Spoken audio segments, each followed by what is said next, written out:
It's not me. My brain made me do it. Wow, that title already sounds neurbunky.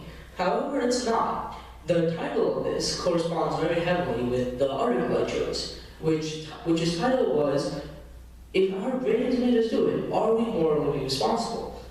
Now, this was written by the same person who wrote the original paper that the article was based off of. The article suggests its findings. The paper, however, goes deeply into whether or not we should be morally responsible, or responsible at all, for some of our actions if they were out of our head, if they were caused by our brain. Now, because this presentation doesn't wholly deal with a neurbunk, I've also been told to talk about the alternative. What does the other side say about this? And I will get into that as well. Now, before I go on any further into this presentation, let me define some things for you. First of all, I need to define what predispositional attributes are, because this is heavily defined in the first paper I'm going to be talking about. Predispositional attributes make up of these four factors here: uniformity, deterrence, psychological, and experimental. Uniformity very much relies on if your actions now and your actions in the past match up. It's basically how fluid, how predictable will your decisions be, in a sense. Deterrence is whether or not we can get your actions to stop, even if they're caused by a psychological or an experimental factor, or if we can get your actions to slow down, or even if there's a way to prevent these actions. Now, here's the real indicators. You have psychological, and what psychological is, it's not what you were expecting. It is what would be determined as mental trauma, mental abuses. Anything like child abuse, car accidents, post-traumatic stress disorder, all goes into psychological. Our experimental set here is what has usually been known as biological. Things that have happened because we were born with it. Things like chemical imbalances in our brain, things we can't control. And finally, willed intentions. Willed intentions is special because it's not really, well, let's face it, it's not really scientific. It's more philosophical. But the reason why this plays a big part into this presentation is because a lot of my presentation will be philosophical. It teeters the line between neuroscience and philosophy.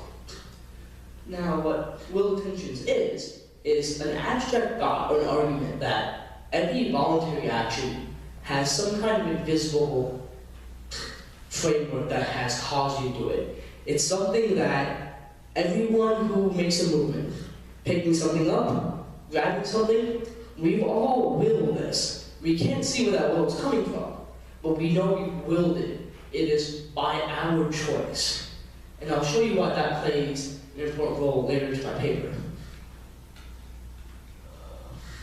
Here we have a basic chart of how motor functions are. Now, in a paper of, did my brain cause me to do something? Am I morally responsible because my brain caused me to do something? Why is this important? It shows that even with actions that are voluntary, we can, not even with actions that are voluntary, we can map them. We can see where they started, where they ended, and what the result was. We can see that the idea of moving your arm was followed through by certain pathways in your brain. We know how that happens. Now, the reason why this chart specifically is important is because of this little intentions they added in on the top. Why? Why is that important? Because it gives an abstract idea of what your subconscious is doing when you make the choice of, I'm going to pick something up. If we go on to the next slide, you see all the different areas of the brain that get activated or are active when you, in fact, make a voluntary motion. You have the amygdala that we talked about today, or that we talked about recently. You have, the dorsal stream, cerebellum, fine motor cortex, etc. Why is this important? Because it shows us in real time that our actions can be traced. We know when I move my arm, what's firing off in my brain that's telling me to move my arm. What we can't trace is the will intention. Where in here can you see something that we've learned that sets off will intention? Nothing. Why? Because it's so out there, it's an abstract thought. Now, why is all this important? It shows that even in voluntary moments, there's things we haven't learned yet. There's things that are almost out of our control. Now, when we go into the paper I'm following, we have scientists who are trying to answer the question, if things like that exist, what to do then? And the methods they've chosen to do this is by a questionnaire that's self-electing. You can choose to opt in, or you can choose to opt out.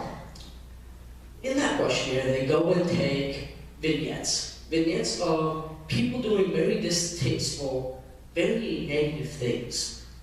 And in those vignettes, they follow through by making a few things.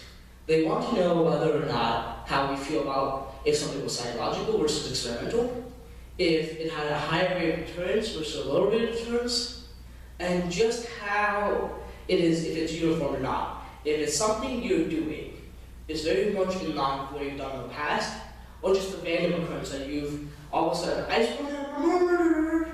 I've never been a murderer before, but I just decided to do it. That would be their methods. Now, when you look at their findings, it's a bit shocking in their own words. You find that overwhelmingly, people are very sympathetic to the psychological side. They feel really bad if they saw a picture of someone doing something really negative, like burning a house down. And you said he did this because he suffered long-term childhood trauma. And he's doing this as a way to release his trauma, to share his trauma to the world, because that's all he knows now. Versus someone who did something because he had no other choice. His brain forced him to do this in a way, or his brain forced him to do this because that's just how the chemical imbalances in his brain. They were sympathetic to this side. However, they were more than willing to exonerate this side compared to this side. They decided that even though people are, even though they feel bad about the psychological side, it's still in their control. This brings up the main point of my argument, is what we do, caused by either psychological or experimental, isn't in our control, and that's what these scientists sought to prove or find. When you look at their findings, you find that overwhelmingly, most people think no, it's not in our control. And that brings up a very big question. At the end of the day, if it's not in our control, why should we be held responsible for anything? And this is where it gets to the neurbunking part. If we move on, we see the implications. You see legal implications, moral implications, responsibility implications, and we see implications of self-awareness. Now, what they found was, and what has become the neurbunk part of this, is many people have started citing this and saying, oh, well, I'm a murderer, but it's because of past actions. Something has happened to me, or something's wrong with me. This has been taken as a purely experimental way to see how people perceive social and moral culpability into, oh no, it's happened, so I'm not responsible. Now, you have the moral aspect of this. Well, you can say something is wrong, you can say something is distasteful, but if someone can't stop themselves, then how can you judge them wrong for it? How can you say they should be punished for it? You have the sense of responsibility that falls right along with that. If they can't be deemed responsible, then can they get away with anything they want? And lastly, you have a question of self-awareness. Self-awareness plays a big role on the other side of the argument. Now, well, the stats here show that overwhelmingly participants were 3 times more sympathetic to those with psychological issues, but they were 3 times more likely to exonerate those with experimental issues. This has become a real problem. This has become the main problem here. If we're self-aware and we have the issue of whether or not we can control what we do, why does any of this matter? If we can't control it, it really doesn't. When you're looking at numbers, when you're looking at what people have perceived as someone who can't control themselves.